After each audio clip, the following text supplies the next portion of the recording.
Good morning class. So today we are going to discuss our first topic, that is nutrition. पिछले lecture में हमने introduction finish कर लिया था, आपको लगभग आइडिया लग गया था। अब हम पहला टॉपिक स्टार्ट करेंगे जिस टॉपिक का नाम है, the name of the topic is nutrition. Nutrition क्या होता है पहले तो हमें ये समझना होगा, राइट? फिर हम समझेंगे न्यूट्रिएंट्स के बारे में।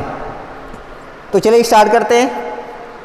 क्या दिया देखिए, all living organisms need energy to perform various activities. Perform मतलब कंप्लीट, अलग अलग काम करने के लिए सभी लिविंग ऑर्गेनिजम्स को एनर्जी चाहिए, बिल्कुल चाहिए। They obtain this energy from the food they eat. और उनको ये एनर्जी कहाँ से मिलती है? इवन कि आपको एनर्जी कहाँ से मिलती है? हम बोल रहे हैं मुझे एनर्जी मिली होगी, मुझे एनर्जी कहाँ से मिली होगी? Yes, we all get energy from the food we eat. यानी कि वे सभी लोग या हम सभी लोग जो भी एनर्जी रखते हैं वो एनर्जी हमें कहाँ से मिलती है? फूड से। Energy is stored in the food materials as chemical energy. जो भी फूड मटेरियल होते हैं, चाहे वो दाल चावल रोटी सब्जी हो या कुछ भी जो हम खाते हैं, उसके अंदर एनर्जी पहले से ही स्टोर होती है। इसीलिए दाल चावल रोटी सब्जी में ज़्यादा खाना चाहिए क्योंकि उसमें ज़्यादा एनर्जी स्टोर होता है। जबकि पिज्ज़ा बर्गर इसमें क्या होता है, एनर्जी कम स्टोर होती है। तो आप खाएंगे तो आपका पेट तो भर जाएगा लेकिन एनर्जी कम मिलेगी। लेकिन दाल चावल रोटी सब्जी में एनर्जी ज़्यादा है तो आपको एनर्जी ज़्यादा मिलती है। क्लियर है? किस फॉर्म में स्टोर होती है? That is chemical energy. Next है, to make this food energy available. यही है ना? हाँ ठीक है। टू मेक दिस फूड, एक मिनट, हाँ सही है, फर्स्ट पेज फिनिश हो गया, ये सेकेंड पेज है, ठीक है। To make this food energy available to the living organisms, it is broken down into smaller and soluble molecules inside their body. हाँ, ये जो फूड है उसको आपने खाया तो डायरेक्ट आपको उसके अंदर जो केमिकल एनर्जी थी वो एनर्जी आपको नहीं मिल जाएगी। उसके लिए फिर क्या करना होगा? हाँ, जब हम खाते हैं तो आपने एक चीज़ देखा हो ना, हम बहुत आराम से खाते हैं और वो हर एक बाइट को छोटे छोटे टुकड़ों में हम तोड़ के तब उसको अंदर लेते हैं, करते हैं। फिर वो अंदर जाने के बाद फिर वो टूटता है और इतना छोटा छोटा पार्टिकल्स में टूट जाता है कि वो वाटर में सॉल्युबल हो जाए। हाँ, और मिक्स होने के बाद फिर वो न्यूट्रिएंट्स बनता है और उस न्यूट्रिएंट्स से हमें एनर्जी मिलती है। These smaller molecules then react with oxygen inside the cell to release energy। जब ये छोटे छोटे टुकड़े में टूट जाते हैं तो हम इनको मॉलिक्यूल्स बोलते हैं। मॉलिक्यूल्स इतना छोटा टुकड़ा होता है कि आपको अपनी आंखों से कभी भी दिखाई नहीं पड़ सकता। हाँ सच में, जैसे कि बहुत सारे जर्म्स हैं जिसको माइक्रो ऑर्गेनिज्म जर्म्स बोलते हैं, क्या उन्हें हम देख पाते हैं? नहीं। सबसे एक बढ़िया एग्जाम्पल कोविड, कोरोना वायरस। आपने हर जगह सुना, आपने काफ़ी सेफ्टी रखी, लेकिन क्या आपने देखा कभी उसको फोटो में? अरे नहीं, फोटो में तो बहुत कुछ दिखाया जाता है, रियल लाइफ में कभी आपने आँख से देखा उसको? नहीं, क्योंकि वो इतना छोटा है कि हमें दिखाई नहीं पड़ेगा। इन द सेम वे जब हमारा फूड पार्टिकल्स अंदर जाता है तो वो इतने छोटे छोटे पार्टिकल्स में टूट जाता है कि फिर वो दिखाई देना बंद हो जाएगा और उस छोटे छोटे पार्टिकल्स को हम क्या बोलते हैं? मॉलिक्यूल्स कहते हैं। फिर ये मॉलिक्यूल्स जब हम ब्रीथ करते हैं तो ऑक्सीजन अंदर जाती है, उस ऑक्सीजन से रिएक्ट करता है और रिएक्शन करके, हाँ रिएक्शन करके एनर्जी रिलीज करता है। क्या करता है? एनर्जी रिलीज करता है। अब आपको लिखना है, हेडिंग तो आपने बना ही लिया था, अब आप लिखेंगे definition, the process of taking food and its utilisation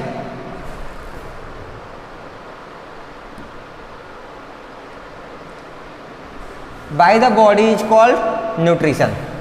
अब देखिए, ये जो पूरा प्रोसेस है जिससे कि हम फूड लेते हैं, खाते हैं, फिर उसे खाने के बाद अंदर जाके वो छोटे छोटे पार्टिकल्स में टूट जाता है, इतने छोटे पार्टिकल्स में कि हम उसको मॉलिक्यूल्स कह सकते हैं। फिर वो क्या करेगा? ऑक्सीजन गैस के साथ रिएक्शन करेगा और रिएक्शन करने के बाद एनर्जी रिलीज करेगा।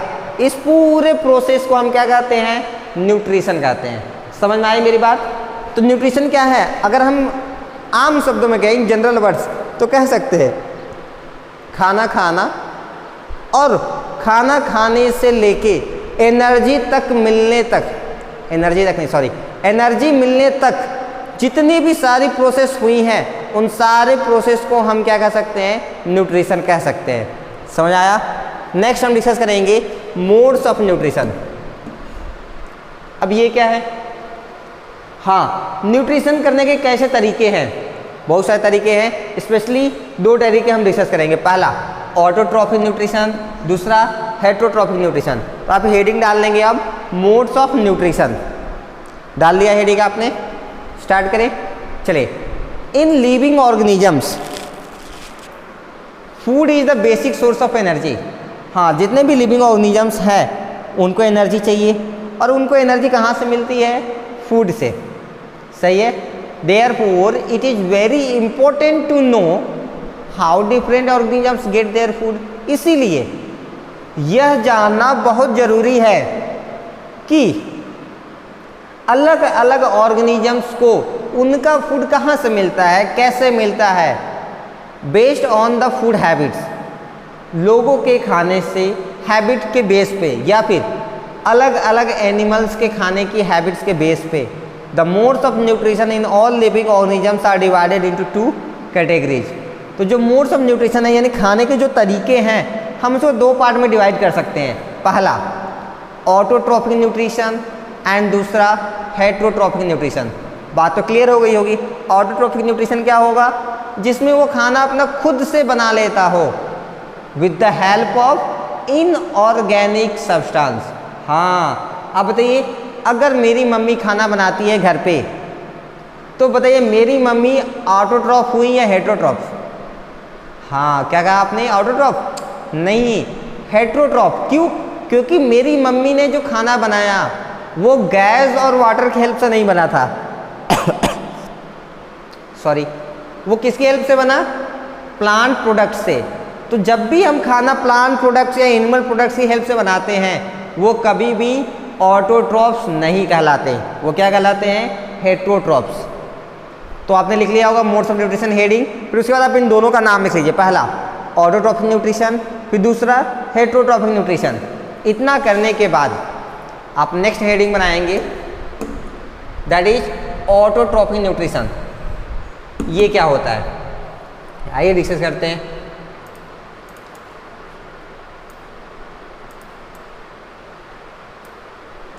थोड़ा सा और बड़ा कर देना, देखिए शायद हो जाए। नहीं हो पाएगा, छोटा रखना होगा। कोई बात नहीं, दिख रहा है ना? चलिए थोड़ा सा जूम करके आप देख लीजिएगा। हाँ, वीडियो जूम करने का ऑप्शन आता है ना, तो वीडियो को बड़ा करके आराम से देख लीजिएगा, या तो बुक होगा ही आपके पास। चलिए नेक्स्ट हेडिंग हमारा autotrophic nutrition. The mode of nutrition in which the organism makes its food itself from simple inorganic substances is called autotrophic nutrition. Auto means self, मतलब खुद से, एंड ट्रॉप्स मीन्स नॉरिशमेंट, यानी कि खाना को बनाना plus खुद ही खाना। ये पूरा प्रोसेस नॉरिशमेंट के अंदर आता है। ठीक है, यानी कि खाना खाने से लेके एनर्जी लेने तक पूरा प्रोसेस क्या हमारा है? नॉरिशमेंट। यानी जब हम ये पूरा काम खुद से अकेले करते हैं, then this process is known as autotrophic nutrition. सही है? तो आप इसको लिख लेंगे यहाँ तक। एक चीज़ दूसरी, आप इसको भी लिखेंगे और तीसरी इसको भी लिखेंगे। क्या है, अब इसको डिस्कस करते हैं। देखिए, ये जो पूरा प्रोसेस है जिसमें कि हम खुद से खाना बनाते हैं, वो भी इनऑर्गेनिक सब्सटेंसेस की हेल्प से, और फिर उस खाने को हम ही यूज करते हैं। ये पूरा प्रोसेस क्या कहलाता है? Autotrophic nutrition. लेकिन जो ऑर्गेनिजम्स इस काम को करते हैं उन्हें क्या कहेंगे? उनको ऑटोट्रॉफ्स कहते हैं। देखिए आगे लिखा है, the organisms which make their own food from the simple substances present in environment are called autotrophs. हाँ, ऐसे ऑर्गेनिज्म जो कि ये ऑटोट्रॉफिक मोड ऑफ न्यूट्रिशन को सपोर्ट करते हैं, इसी को फॉलो करते हैं, they are known as autotrophs. They are known as autotrophs. Next, autotrophs are the producer of food. हाँ, ऑटोट्रॉफ्स क्या होते हैं, फूड प्रोड्यूस करने का काम करते हैं। अब देखिए वो अपना खाना बनाए, जब वो खाना एक्स्ट्रा हो जाएगा तो अब जितना खा सकते उतना तो खाएंगे, जो एक्स्ट्रा हो गया वो क्या करेगा, वो उसको एनर्जी के फॉर्म में स्टोर करते हैं। किस एनर्जी के फॉर्म में, केमिकल एनर्जी के फॉर्म में, जो कि हमने कल सीखा था। So they are also called producers, इसीलिए हम उनको प्रोड्यूसर भी कहते हैं। बात समझ आ रही है, क्योंकि ऑटोट्रॉफ्स खाने को बनाते हैं और उसको प्रोड्यूस करते हैं, इसीलिए हम ऑटोट्रॉफ्स को प्रोड्यूसर्स भी कहते हैं। समझ में आ रहा है, आगे बढ़े, चलिए ठीक है। Next, green plants make their food from carbon dioxide and water in the presence of chlorophyll and sunlight. जितने भी ग्रीन प्लांट्स होते हैं वो अपना खाना खुद बनाते हैं, वो भी इनऑर्गेनिक सब्सटेंस की हेल्प से। कौन कौन से, कार्बन डाइऑक्साइड, वाटर, प्लस साथ में दो चीज़ें और चाहिए उनको, एक होता है क्लोरोफिल, दूसरा होता है सनलाइट। अगर आपके पास ग्रीन प्लांट्स है तो जाहिर सी बात है उसके अंदर क्लोरोफिल होगा ही होगा। ये क्या बात हुई सर, हाँ, क्योंकि कोई भी लीफ ग्रीन सिर्फ इसलिए होता है क्योंकि उसके अंदर ग्रीन कलर के छोटे छोटे कलर्स पाए जाते हैं, पिगमेंट्स पाए जाते हैं, उन्हीं को हम क्लोरोफिल कहते हैं। सही है, यानी कि अगर लीफ ग्रीन नहीं है तो उसके अंदर क्लोरोफिल नहीं होगा। So the mode of nutrition in green plant is autotrophic. इसका मतलब हम कह सकते हैं कि जो ग्रीन प्लांट्स होते हैं उनका मोड ऑफ न्यूट्रिशन कैसा होगा, ऑटोट्रॉफिक। क्यों होगा, अभी तो हमने समझाया, क्योंकि वो अपना खाना खुद बनाते हैं, वो भी with the help of simple inorganic substance, they are carbon dioxide and water, with the help of chlorophyll and sunlight. That's why their mode of nutrition is called autotrophic mode of nutrition. Clear है इतना, आगे बढ़ें, चलिए next discuss करते हैं। तो आप heading बनाएंगे सेकेंड, हेट्रोट्रॉपिक न्यूट्रिशन। ये क्या है, सिंपल है, ऐसा मोड ऑफ न्यूट्रिशन जिसमें कि हम अपना खाना खुद ना बना के ऑटोट्रॉफ्स के बनाए हुए खाने को यूज करते हैं, that is known as heterotrophic modes of nutrition. तो आइए चलिए डिस्कस करते हैं, डेफिनेशन लिख लीजिए। The modes of nutrition in which organisms can not make their food and depend on others for their food is called heterotrophic nutrition. यानी कि ऐसा मोड ऑफ न्यूट्रिशन, ऐसा प्रोसेस न्यूट्रिशन का जिसमें कि लिविंग ऑर्गेनिज्म अपना खाना खुद नहीं बना सकते, और अगर खाना नहीं बना सकते तो क्या बिना खाना खाए रहेंगे, ऐसा तो हो नहीं सकता, तो दूसरे के खाने पे डिपेंड करते हैं। That's why that mode of nutrition is called heterotrophic nutrition. उस मोड ऑफ न्यूट्रिशन को हम क्या कहते हैं, हेट्रोट्रॉपिक न्यूट्रिशन कहते हैं। जैसा कि हमने पहले ही आपको बताया था, hetero means other and trophs mean nourishment. तो बताइए वो अपने न्यूट्रिएंट्स को पाने के लिए, एनर्जी पाने के लिए, क्या वो खुद पे डिपेंडेंट है या दूसरे पे, दूसरे पे है ना। That's why that mode of nutrition is called heterotrophic nutrition. And जो ऑर्गेनिजम्स ये दूसरे पे डिपेंड करते हैं उन ऑर्गेनिजम्स को क्या कहते हैं, हेट्रोट्रॉप्स कहते हैं। सही है, तो चलिए नेक्स्ट पॉइंट आप लिखेंगे, the organisms which can not make their food.